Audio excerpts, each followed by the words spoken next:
When he stops trying, it doesn't happen loudly.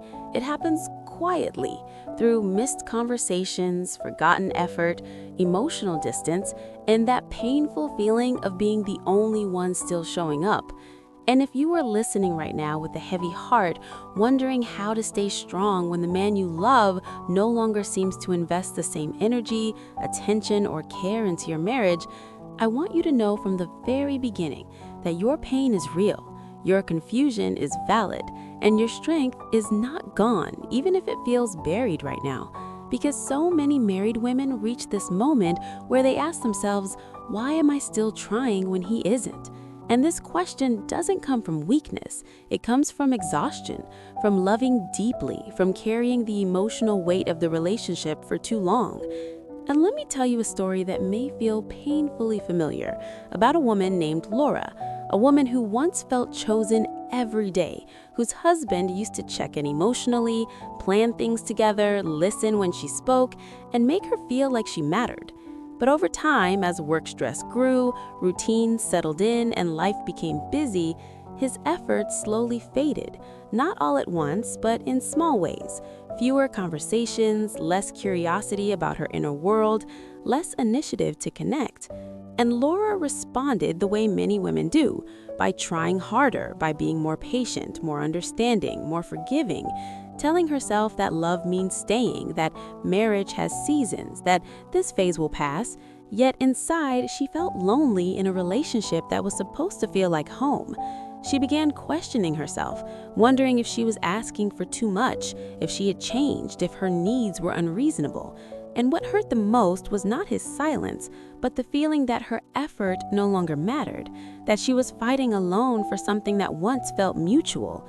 And this is where emotional psychology helps us understand why this moment is so deeply painful. Because when one partner stops trying, the other often goes into survival mode, over-functioning emotionally, trying to compensate, hoping that more love will bring closeness back. But instead, this imbalance slowly drains the one who is still showing up, eroding her confidence, her self-worth, and her sense of emotional safety. And the truth that many women are afraid to face is that you cannot single-handedly carry a marriage, no matter how much you love. Because love without reciprocity turns into self-sacrifice, and self-sacrifice without boundaries leads to emotional depletion. And staying strong in this situation does not mean pretending it doesn't hurt. It means learning how to protect yourself emotionally while still honoring your values. The first step in staying strong is shifting your focus from chasing his effort to stabilizing your own emotional ground. Because when he stops trying, your instinct may be to work harder, explain more, give more. But strength begins when you pause and ask yourself, what do I need right now to feel grounded? Because your nervous system needs safety before solutions. The second step is reclaiming your voice calmly and clearly, not through accusations or emotional outbursts, but through honest, grounded communication, saying things like, I feel disconnected and it's affecting me, or I need emotional presence, not just physical proximity. Because expressing your needs is not begging, it is clarity, and clarity is a form of strength. The third step is setting emotional boundaries around effort, which means recognizing that you are not responsible for carrying the entire relationship. Boundaries may look like stopping yourself from initiating every conversation, every plan, every repair, and allowing space for him to either step forward or reveal where he truly stands. Because boundaries are not punishments, they are mirrors, and they show both partners the reality of the relationship dynamic. The fourth step is investing back into yourself, especially when his effort fades, because this is the moment when many women abandon themselves emotionally. But strength is built when you return to what nourishes you, your interests, your friendships, your body, your emotional health, your sense of purpose outside the marriage. And doing this is not giving up on the relationship, it is refusing to disappear inside it.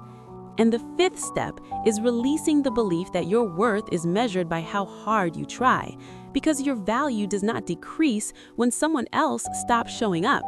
And this belief is crucial because when a woman ties her worth to her partner's effort, she loses her emotional center. And staying strong means anchoring your identity in who you are, not in how loved you feel by someone else. And I want to pause here and speak directly to the part of you that feels afraid. Afraid that if you stop trying so hard, everything will fall apart. Afraid that if you step back, you will lose him completely. Because this fear keeps many women stuck. But the truth is that a relationship held together only by one person's effort is already fragile. And strength does not come from overgiving. It comes from standing in self-respect. And even if the outcome is uncertain, choosing yourself emotionally is never a mistake.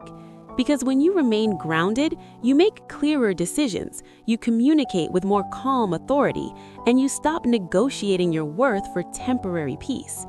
And as you practice these steps, something important begins to happen inside you.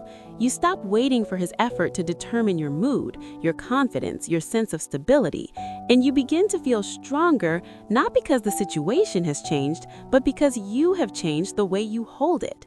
And this is the kind of strength that does not depend on someone else's behavior.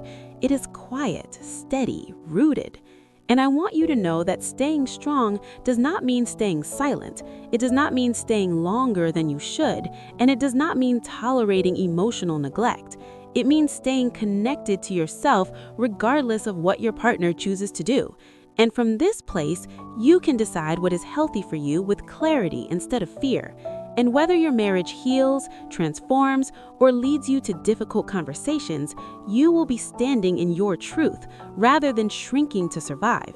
And as we come toward the end of this message, I want you to gently place a hand over your heart and remind yourself that you are not weak for wanting effort, you are not needy for wanting connection, and you are not failing because someone else stopped showing up.